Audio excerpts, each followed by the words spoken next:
This is Sylvana Candela, licensed acupuncturist, author, and publisher. And my message for you is that we heal ourselves to heal the world. And today my message is actually similar. It's called Healing Our Divide, and why that's so important for ourselves personally as well as our greater community and our culture and our nation and the world, everybody. In, uh, in the New International Version of the Bible, it says, if a house is divided against itself, that house cannot stand. Mark 3:25. That's what we are dealing with right now. And why is that so important to our health? Because it is. Because we are not separate from or isolated from each other. What happens in the greater whole, this is a holistic universe. And what I teach and what I work with is holistic medicine. So you can't be okay within your own little world while the whole world's falling apart. It just doesn't work that way. Um, it's we all have to consider the whole, whether it's our whole body or everybody as part of the whole. And there are different ways of doing this, and it's not easy. It's not easy healing the divide. But I have a few ideas of how I have felt this has worked in my life that I wanted to share with you and that I feel is very important. Well, first, there's an expression that I'm sure you've all heard in one way or another. It's a very common expression. You can't understand someone until you've walked a mile in their shoes. Now, there are different versions of this that different parts of the American culture and the American Indian culture have, the Native American culture have picked up on and used. And when I looked this up, I did a little research on this today. And actually, we don't know the originator of that statement, but it's so true. How do we begin to heal the divide by understanding the party or parties or the other side of whoever it is that we feel has wronged us or is giving us a hard time, problems, or whatever. That we basically are all human, we're all the same, and we all have the same, shall we say, weaknesses, as Mahatma Gandhi once said.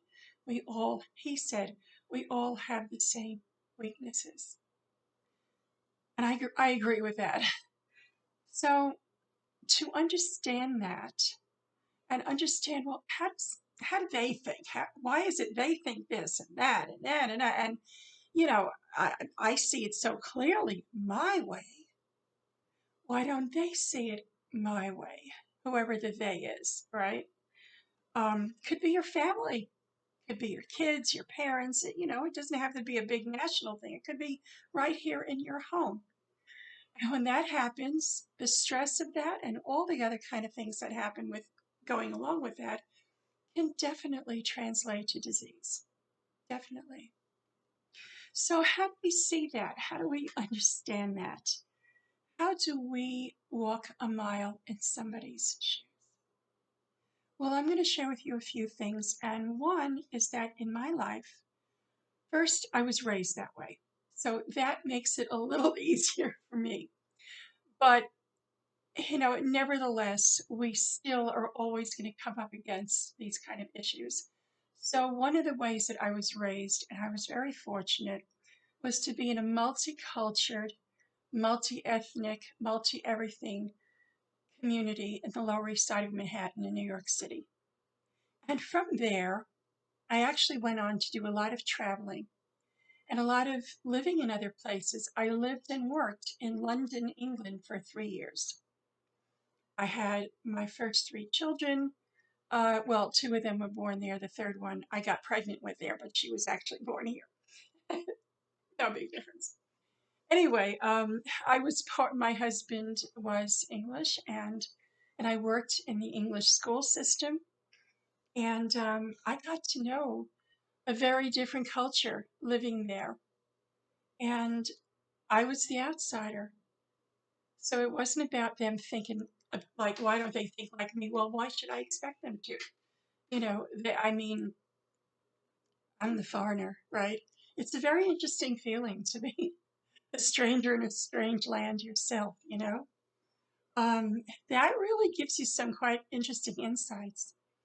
And then I was also married to a Native American man who is now deceased. So I'm a widow, from him. And I lived in many different places with him, including on the reservation in Tesuque, New Mexico. And I got to know his people and his culture and his people's ways very well, you know.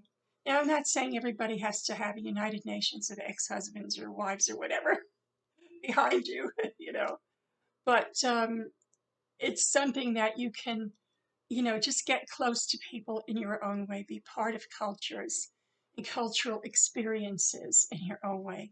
And that really gives you quite a different understanding.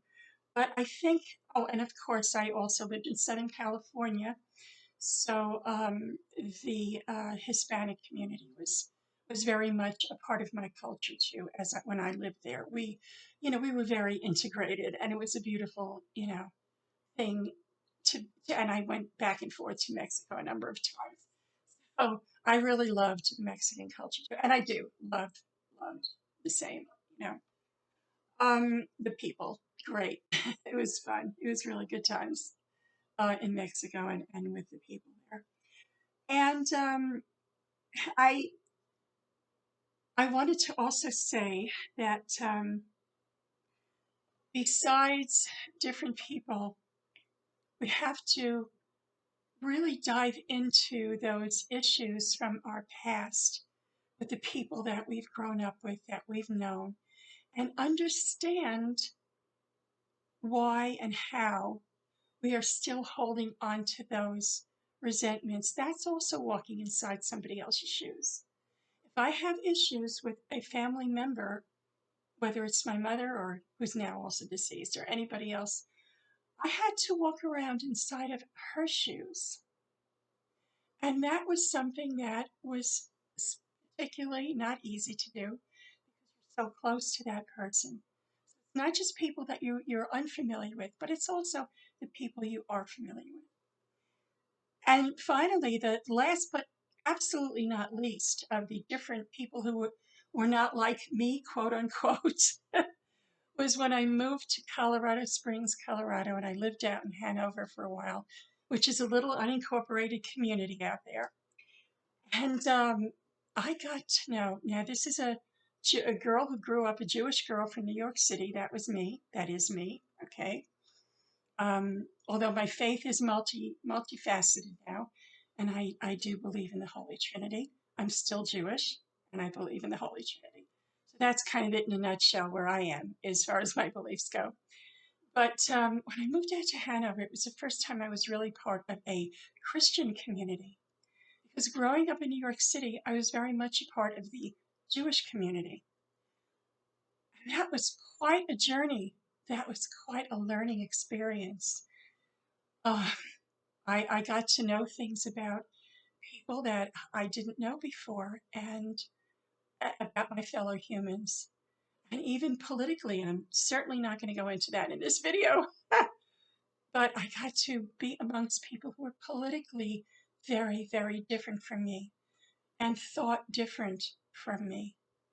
But I also realized that I found our similarities, and it was almost identical. There was really very little, even politically, on the opposite sides of the fence that we were different with. Not as much as we are led to believe, really, not as much. And I discovered that living in Colorado Springs, Colorado. And one personal story I will share with you. Well, first I want to tell you about another story, actually. To understand something about the way I was raised to believe that, and this is all in my book, by the way. There's a section in my book, Gently Heal Thyself, where I talk about this.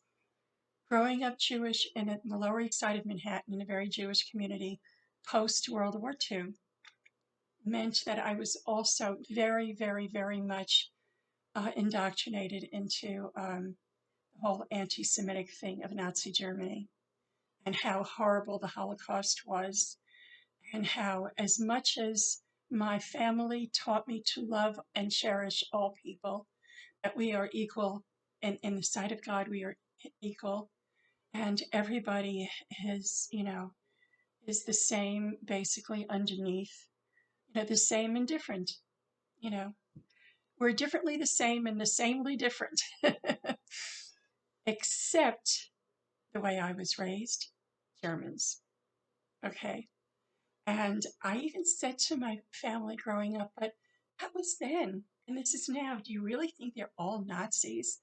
And my mother would say to me, well, they're still in the government over there. And this was in like the 50s and 60s when I was growing up, so I don't know. But, she said, you really can't trust them, you know. Okay.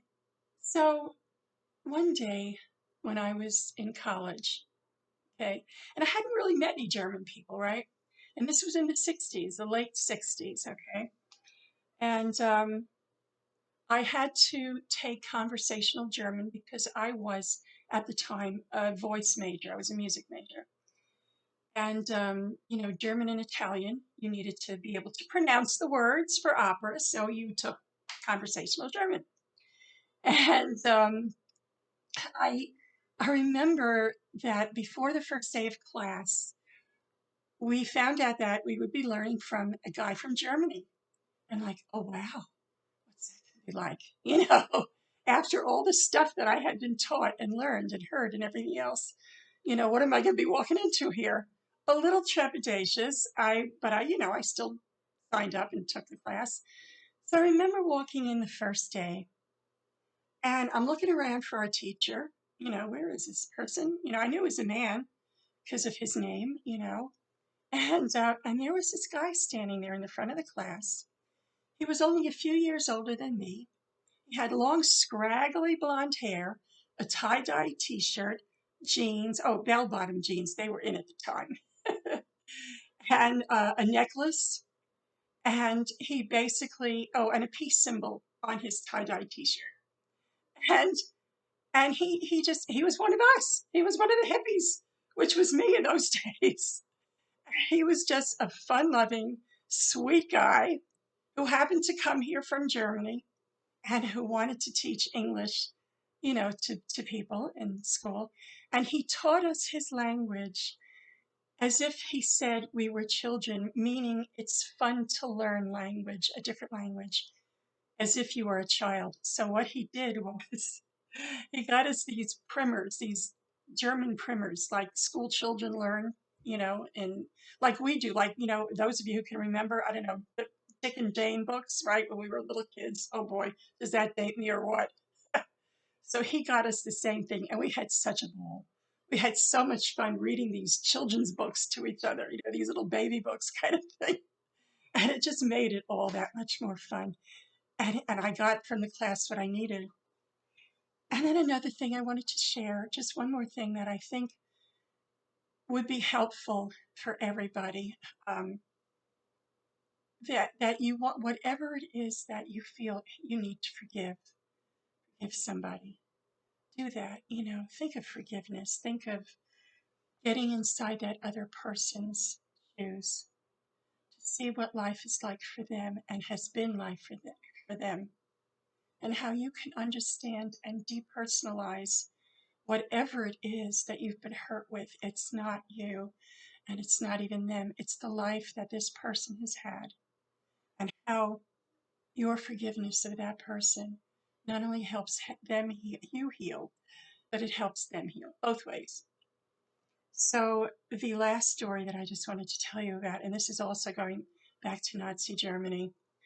I more recently, in the last few years, I had never really, apart from this delightful teacher we had in college, had never really heard the side of the German people who lived there during the time and what it was like for them. I did know, we knew that there were those who did not agree with Hitler and what was going on, you know, but I never knew quite how much it tore people apart.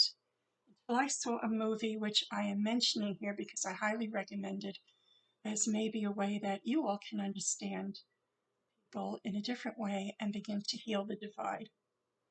And the movie is called The Boy in the Striped Pajamas. It was very moving, very beautiful, very touching, about a family in Nazi Germany. It's told through the eyes of the young boy and how he befriends somebody, another little boy his age, who's on the other side of a wire that he doesn't understand, a wired fence. And of course, that wired fence on the other side of that is a concentration camp. He is the commandant's son who doesn't know what's going on with the politics of everything. But he befriends this other little boy, this little Jewish boy on the other side of the fence. It's a beautiful, touching story, and I really recommend it to everybody. And remember how important to healing forgiveness is, and how we can learn to understand each other and be a force of change and healing and love in this world. And with that, I would like to thank you all. Thank you so much for listening, for being a part of my life. Thank you.